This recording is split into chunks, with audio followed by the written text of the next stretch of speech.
semuanya dengan garap-garap langit itu. Dan sudah terputus, tak sempat lagi dia bertobat kepada Allah. Ayo,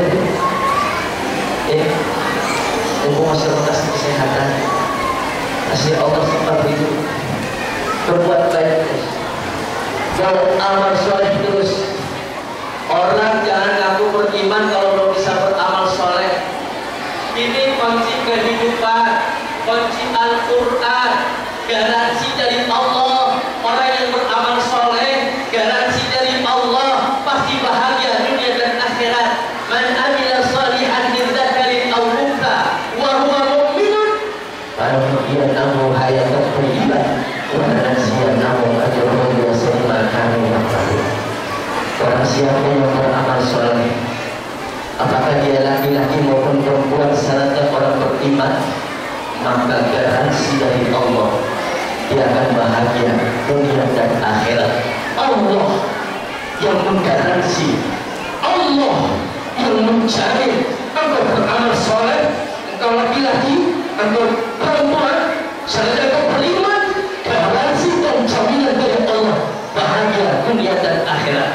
Kalau manusia yang ngejamin aja, orang yang punya power, duitnya banyak, segitu kita berani. Gimana Allah yang menggaransi kita? Juga yang kelebihan harta, tempat yang punya kerubutan.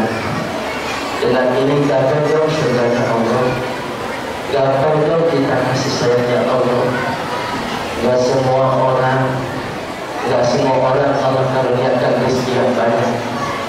Yang diberikan karunia nama Allah, gunakan untuk mencapai surga Allah. Gak ada catatannya orang yang rajin bersedekah dari orang susah. Bahkan Allah tegaskan di dalam Al-Quran, Rabbi laula akhartani ila ajalin qarib la asaddaq. Quranku yang ngomong, Quran yang ngomong, ya Rabb, andai kata engkau berikan sedikit saja kesempatan waktu hidup, engkau tunda sesaat kematian. Apa yang dilakukan orang? Bukan bertahajud, bukan baca Quran, bukan puasa. La asaddaq, dia akan bersedekah. Ya. Dalam ibadah harus cerdas, Pak. Jangan hanya ibadah-ibadah, tapi harus cerdas. Harus pilih ibadah yang langsung pahalanya. Sholat, selesai kematian gak bisa sholat, habis kan. Puasa, selesai mati, putus, selesai puasanya. Baca Quran, selesai kematian gak bisa lagi. Tapi ada ibadah engkau mati, pahalanya terus menembus alam barzakh, pahalanya terus menghantarkan bersaksi di hadapan Allah. Siapa? Mereka yang senantiasa bersedekah di jalan Allah. Bangun masjid, kita boleh mati, kita boleh meninggal, selama masjid ini untuk kebaikan. Ada orang yang rukuk dan sujud di masjid ini, setiap hembusan nafas orang yang ibadah di masjid ini menjadi saksi beliau, menjadi saksi orang-orang yang bersedekah, menembus alam barzakh, menghantarkan di hadapan Allah dengan syahidnya.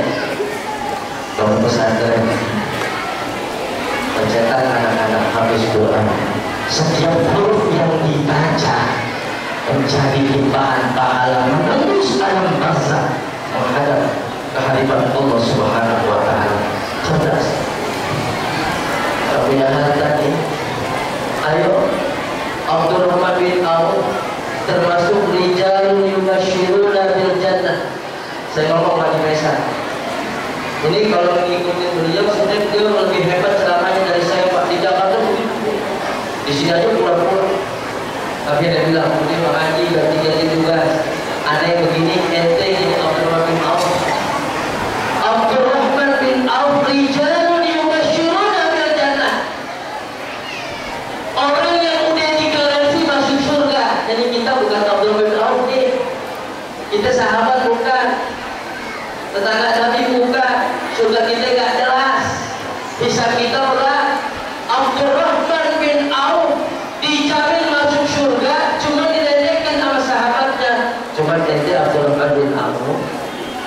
masuk surganya belakangan walaupun tidak dapat garansi. Atau Abdurrahman kenapa? Harga itu banyak banget makanya belakangan. Ketakutan Pak Abdurrahman bin Auf. Dia punya duit dibuang semuanya. Petani korma apa cekik di Madinah dikumpulin semuanya. Kolaps ekonomi. Engkau petani sini mana kormanya? Udah aku sumpah sini saya bayar dengan harga korma terbaik. Engkau saya bayar dengan korma terbaik. Semuanya dibayar.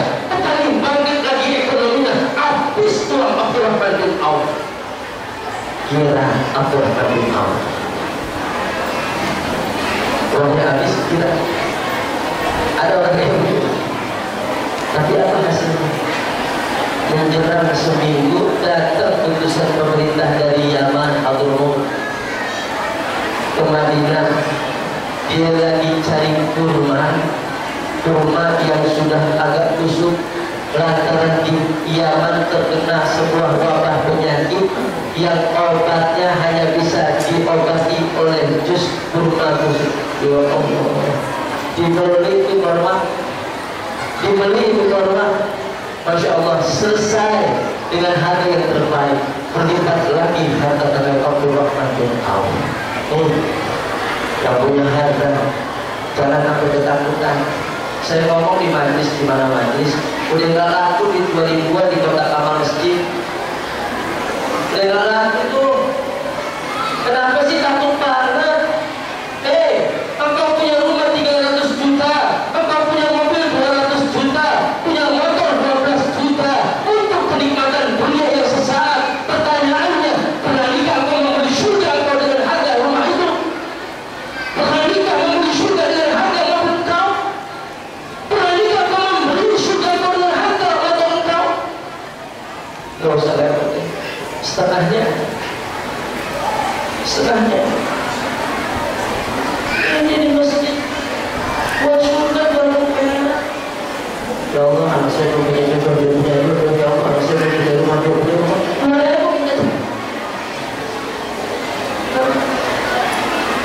Berani nggak?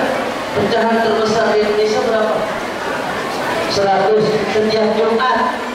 Keluarin 100 ribu. Sampai kapan? Apa yang ngomong? Barang siapa lagi dimiskinin sama Allah SWT ayat ke-7, wa man qudira alaihi rizquh. Ini kalimatnya fi'il dan majhul dalam grammatikal Arabic. Barang siapa yang lagi Allah bikin susah dia punya rezeki, ditahan, dimiskinkan, bukan bekerja Pak. Apa? Hendaknya dia berinfak di jalan Allah. Iya, surah Al-Baqarah ayat ke-7. Ya berani dong. Kalau sedekah lagi punya mah nggak istimewa, biasa.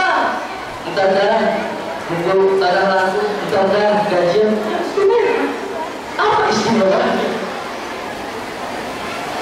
Sama orang aneh Ustaz, orangnya nggak gimana-gimana. Tapi kalau orang sama aneh baik, ada bisa lebih baik sama dia. Dia jahat, ada bisa lebih jahat sama dia. Sekelebatan omongannya dia benar. Kamu kalau ini apa istimewa? Ente baik sama orang baik biasa, ente jahat sama orang jahat biasa. Tapi tetap berbuat baik kepada orang yang tidak baik sama kita, itu baru luar biasa. Sedekah lagi punya biasa, tapi sedekah lagi tidak punya, itu baru luar biasa. Jangan tunda-tunda semuanya. Ayo berat 100 ribu, paksakan. Kalau dipaksakan gampang bisa. Sedekah. Masa ini dia enggak. Ustaz, kamu disebut ya, nanti saya takut riak. Kau sudah riak kata Nabi. Kalau bukan ayo dong yang punya jabatan, bekerja dong untuk kemaslahatan umat, bekerja dong untuk kemaslahatan masyarakat, berbuat sesuatu untuk masyarakat dong. Gunakan ini semua untuk menggapai surganya Allah. Coba ini masjid ini kelihatan ini hebat, tapi ini nggak jadi ukuran. Saya apresiasi.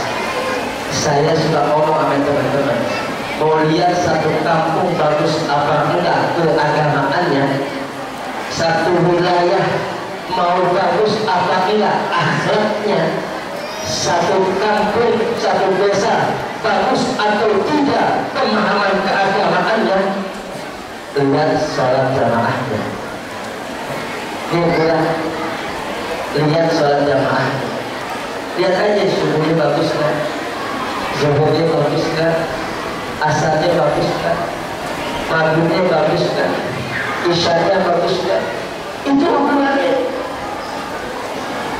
Karena orang-orang yang depes Pak, yang bisa melaksanakan ini semua, orang-orang yang mantap imannya kepada Allah, dia akan jagain, dia akan ramaikan masjid dalam sholat berjamaah. Kesehatan, luang waktu, kesempatan hidup, banyak harta, banyak kedudukan, gapai surganya Allah. Ayo semuanya bersatu padu, kita bersama-sama berkumpul jadi orang-orang yang saleh, beramal saleh. Apapun dulu kita jahat sama orang. Saya berkata kepada kawan-kawan, jangan pernah berputus asa dalam berjuang di jalan Allah. Jangan usah berputus asa, jangan usah takut kalau orang yang kejelekannya. Saya berkata, ketika engkau cari orang lain kesalahannya, maka pasti engkau akan datangi itu semua. Nggak ada orang sempurna, dicari kesalahannya ada saja. Tapi yakinlah, bukan engkau yang salah, hati kita yang salah, hati kita yang buta, selalu melihat kesalahan orang lain. Perbaiki diri. Kalau cari kesalahan orang, siapa yang ketemu manusia? Kata panitia, ketua panitia tadi makhluk fakta manusia. Tapi sesungguhnya hati engkau yang masih gelap, hati engkau yang masih jelek. Tadi orang-orang yang dicintai oleh Allah, dia punya hati suci, dia membersihkan. Ada toharoh, ada nazofah, beda dalam fikih. An-nazofah bersih secara fisik, toharoh bersih zahir dan batin. La yamassuhu illa al-mutahharun. Nggak ada yang bisa menyentuh Al-Quran kecuali orang-orang yang hatinya bersih. Saya ingatkan kamu kita empat hal tadi. Ayo, kesehatan, kesempatan hidup, orang yang bersih, punya kedudukan power. Ayo gunakan untuk menggapai surganya Allah. Ayo Pak, menggapai surganya Allah. Masuk kepada yang berikutnya. Ini yang saya juga lagi terus gelorakan dan perjuangkan. Ayo, yang selama ini sudah bekerja tidak ada perubahan, yang selama ini sudah berdagang tidak ada perubahan, yang selama ini sudah banting tulang tidak ada perubahan, yang selama ini terus berusaha secara zahir tidak ada perubahan. Nih, empat hal ini kata syurganya Allah, kemudian gapai dan kejar. Tiga hal.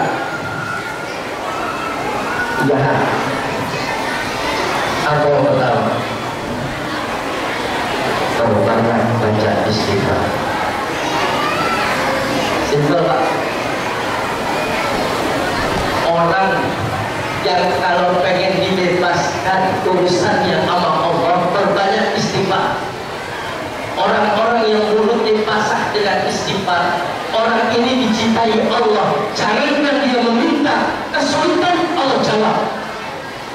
Astagfirullah, astagfirullah, astagfirullah, astagfirullah, astagfirullah, astagfirullah, astagfirullah. Kapan kita harus beristighfar? Setiap waktu boleh. Tapi Al-Quran mengisyaratkan ada